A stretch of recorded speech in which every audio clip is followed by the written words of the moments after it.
quelle grandeur joueriez-vous si vous saviez que vous pourriez survivre à n'importe quel chagrin, n'importe quelle dépression, n'importe quelle trahison?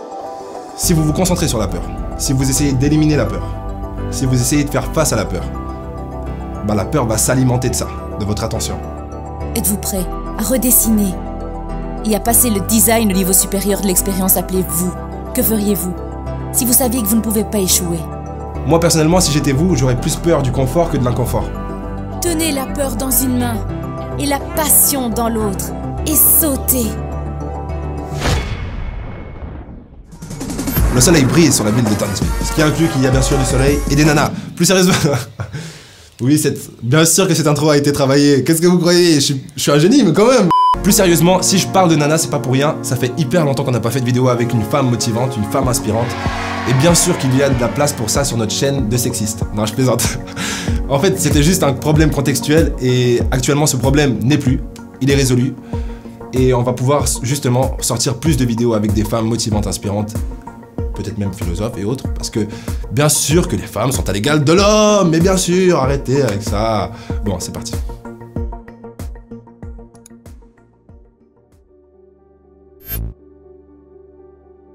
La peur, c'est la volonté de tenir l'inquiétude, l'incertitude et le doute dans une main. Mais le courage, c'est la volonté de tenir la passion dans l'autre. Vous attendez d'être sans peur pour vous lancer? Et est-ce que vous savez que c'est cette même peur qui vous rendra si délicieusement magnifique dans ce que vous faites? Parce que vous allez étudier. Vous allez rester éveillé. J'ai traversé la majorité de ma vie avec une certaine forme de peur en moi. J'ai fait la majorité des choses que j'ai faites avec une certaine forme de peur en moi. Vous voyez, quand mon fils avait 8 mois, et je n'avais pas les moyens de lui mettre des pampers parce que je n'avais pas du tout d'argent pour acheter des pampers. Donc je l'ai enroulé dans une serviette pendant 2 jours. J'ai baissé les yeux vers mon fils, pleine de peur. Et j'ai fait une promesse. Parce qu'avant que je m'accroche à la peur, je m'accrochais à la passion. J'ai dit, Jelani, ne t'inquiète pas. Maman ne sera plus jamais aussi fauchée. Et avec un ventre rempli de peur et un cœur rempli de passion, j'ai commencé à redessiner l'expérience de vie appelée Lisa Nichols. Donc je passe juste pour vous demander, êtes-vous prêt à redessiner et à passer le design au niveau supérieur de l'expérience appelée vous? Que feriez-vous si vous saviez que vous ne pouvez pas échouer? À quelle grandeur joueriez-vous si vous saviez que vous pourriez survivre à n'importe quel chagrin, n'importe quelle dépression, n'importe quelle trahison? Que feriez-vous si vous saviez que les choses dont vous avez peur n'étaient absolument rien? Elles étaient toutes des opportunités pour vous de devenir plus fort dans votre foi, plus fort dans votre résistance. Que feriez-vous? Qui aimeriez-vous? À quelle grandeur joueriez-vous? Où sauteriez-vous?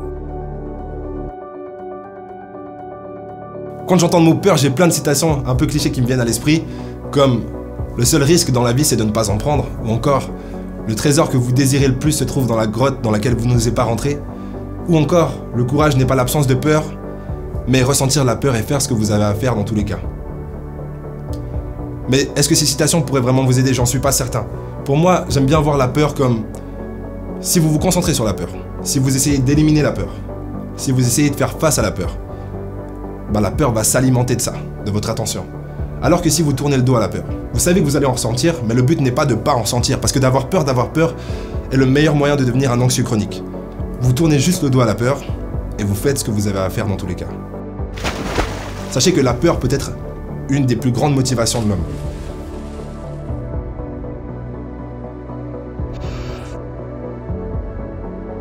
Donc voilà, n'ayez pas peur d'avoir peur. Et la plus grande question est, comment le monde bénéficierait-il différemment? Comment le monde bénéficierait différemment? Grâce à qui vous avez décidé d'être? Comment le monde serait-il un meilleur endroit où vivre? Parce que la peur ne vous ferait plus vous tenir sur le bord. Que feriez-vous si l'on vous disait que vous pouvez le faire en ayant peur? Que vous n'avez pas à attendre que la peur parte? Que quand vous passez à l'action, la peur doit se dissiper dans le néant qu'elle a toujours été? Que feriez-vous? Comment la vie serait-elle différente? comment le monde serait-il un meilleur endroit où vivre? Oh, je ne suis pas venue pour vous garder à l'aise. Je suis venue pour votre révélation. Je suis venue pour vous défier, de jouer sur le plus grand terrain sur lequel vous ayez jamais joué. Je suis venue pour que vous défiez la peur, qui est peut-être en vous, et pour la redessiner et la reprogrammer. Vous la regardez assez longtemps, vous êtes avec elle assez intimement, elle doit se dissiper. Vous êtes le designer de votre destin. Vous êtes l'auteur de votre autobiographie. Vous écrivez l'histoire de votre vie. Personne ne peut écrire votre histoire financière. Personne ne peut écrire votre histoire spirituelle. Personne ne peut écrire votre histoire émotionnelle, à part vous. Le stylo a toujours été dans votre main.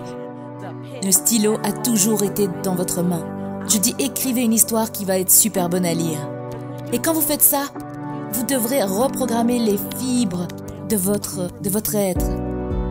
Vous devrez devenir quelqu'un que vous n'avez jamais été avant. Vous voulez aller quelque part où vous n'êtes jamais allé? Vous devez faire quelque chose que vous n'avez jamais fait. Vous devez dire quelque chose que vous n'avez jamais dit. Vous devez aller dans un endroit où vous n'avez jamais été. Vous pouvez redessiner. Vous êtes votre Michelangelo. Vous êtes votre meilleure sculpture. Et vous pouvez resculpter. Et vous pouvez passer au niveau supérieur autant que vous en ayez besoin. Vous n'êtes pas condamné à cette vie de cette façon. Vous l'avez choisi. Vous l'avez choisi. Flash info. Et ce que j'adore à propos de ça, c'est que vous pouvez choisir autant que vous voulez. Vous pouvez la dessiner exactement comme vous le voulez. Vous n'êtes pas condamné à votre futur. Vous avez une opportunité dans votre futur. Que voulez-vous? Et comment le voulez-vous? Et si ça ne vous fait pas un petit peu peur, alors c'est que vous ne jouez pas assez grand. C'est supposé... Vos genoux sont supposés se cogner un petit peu. Vos dents sont supposées claquer un petit peu. Il est supposé y avoir au moins 2 papillons dans votre ventre. Au moins. Parce que sinon, vous jouez dans votre zone de confort. Et nous nous trompons sur le fait que nous sommes supposés être à l'aise 24 heures sur 24, 7 jours sur 7. Eh bien, laissez-moi vous dire quelque chose. À l'aise est l'équivalent de complaisant. Je choisirai le désagrément chaque jour, n'importe quel jour, pour faire changer les choses sur la planète. Peu m'importe d'être légèrement, modérément, significativement dérangé pour laisser mon empreinte sur cette planète. Moi, personnellement, si j'étais vous, j'aurais plus peur du confort que de l'inconfort. D'ailleurs, en fait, je suis vous. Mais depuis là où je suis. Et du coup... Personnellement, j'ai plus peur du confort que de l'inconfort. Pourquoi? Parce que le confort me fait devenir une personne que je ne veux pas devenir. Alors que l'inconfort a tendance à me façonner d'une façon que je n'aurais même pas pu imaginer. Et en étant dans l'inconfort, je deviens sans effort la personne que je voulais être. Donc je suis venue pour parler à ceux qui changent la donne et aux agents du changement, qui sont prêts à confronter n'importe quelle partie de vous, qui ne parle pas votre futur follement, sauvagement extraordinaire. Confrontez-la. Je suis venue pour parler aux agents du changement, qui sont intéressés par l'expulsion. Dites l'expulsion. Expulsion. Et expulsion, c'est genre un mot dur, genre, il sonne comme expulsion. C'est genre, sors maintenant. Ce n'est pas comme part ou escorter plus loin. Vous dites même expulser durement, comme expulser. Je suis venue pour parler à ceux qui changent la donne, qui sont intéressés par l'expulsion, dite expulsion. N'importe quelle peur qui ne parle pas à votre futur sauvage. Je suis juste venue pour ça. Je suis venue pour que vous la confrontiez, pour que vous soyez un petit peu furieux envers elle. Et que vous disiez, attends une minute, je t'ai laissé conduire tout ce temps et tu es une histoire que j'ai inventée à propos du futur, qui n'existe même pas réellement. Quand vous dites j'ai peur de l'échec, vous avez juste inventé une histoire à propos du futur qui n'existe même pas réellement.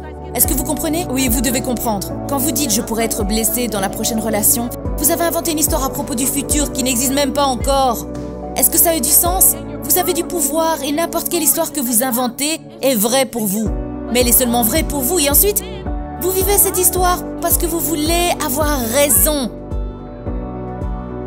Vous ne voulez pas avoir tort, vous voulez avoir raison. Donc vous inventez une histoire, vous la projetez dans le futur. Et ensuite vous la vivez jusqu'à ce qu'elle soit vraie. Et genre, je vous l'avais dit les gars, Vous travaillez genre très dur pour rendre cette histoire vraie.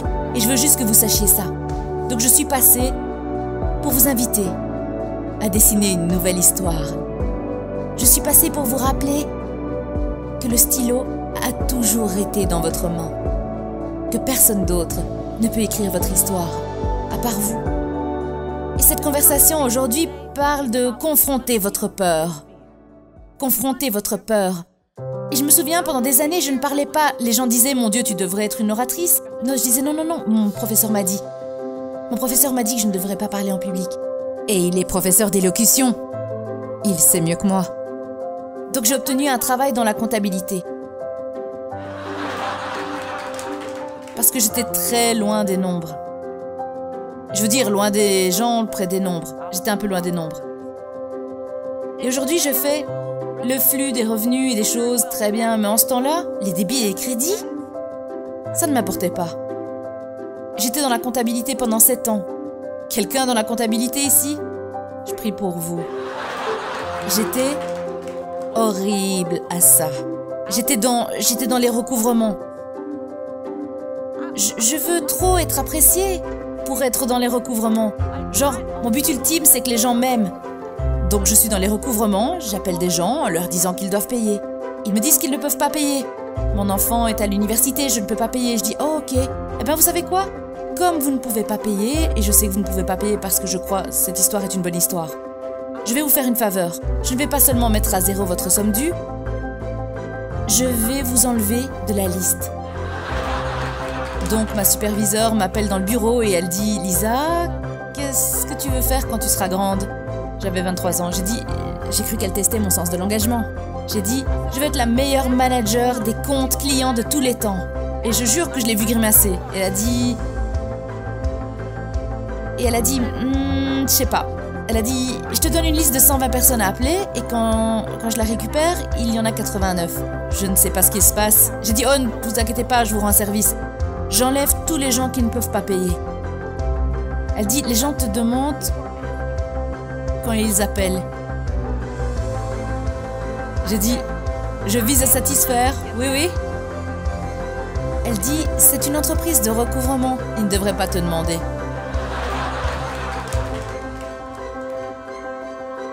Elle a dit, je dois te libérer pour trouver ton rêve. J'ai dit, me libérer pour trouver mon rêve? Est-ce que je pointe demain ici? Est-ce que je le cherche ici? Elle a dit non. Et donc je me suis fait virer. 22 ans plus tard, je sors sur la scène devant 3300 femmes. Et cette femme, quand ma vidéo d'introduction passait, moi chez Oprah, Larry King, cette femme est au premier rang et elle pleure. Et pendant tout le temps où je parle, elle pleure. Et je dis, vous savez, je peux vous amener quelques larmes, mais j'ai quand même pas encore commencé. Et elle pleure. Je sais pas. Donc ensuite, après ça, je signe des autographes, environ 280 personnes dans la file. Je signe des autographes et elle pleure tout le long. Et après environ 70 autographes, je vais vers elle et je lui dis, excusez-moi madame, vous pleurez depuis genre 2h30. Pourquoi est-ce que vous pleurez? Et elle dit, parce que il y a 22 ans, je t'ai libérée pour trouver ton rêve. Et tu l'as trouvé. C'était la même femme qui m'avait virée. Dans cette même chose, donc regardez la peur en face. Et ensuite, tenez-vous sur le bord. Tenez la peur. N'attendez pas que la peur vous quitte. Tenez la peur dans une main. Et la passion dans l'autre. Et sautez. Maintenant, vous savez exactement ce qu'il vous reste à faire. Sautez dans le vide et espérez que vos ailes se déploient avant de vous écraser sur le sol. Si ça, c'est pas légendaire, qu'est-ce qu'il est? Enfin bref, au prochain épisode.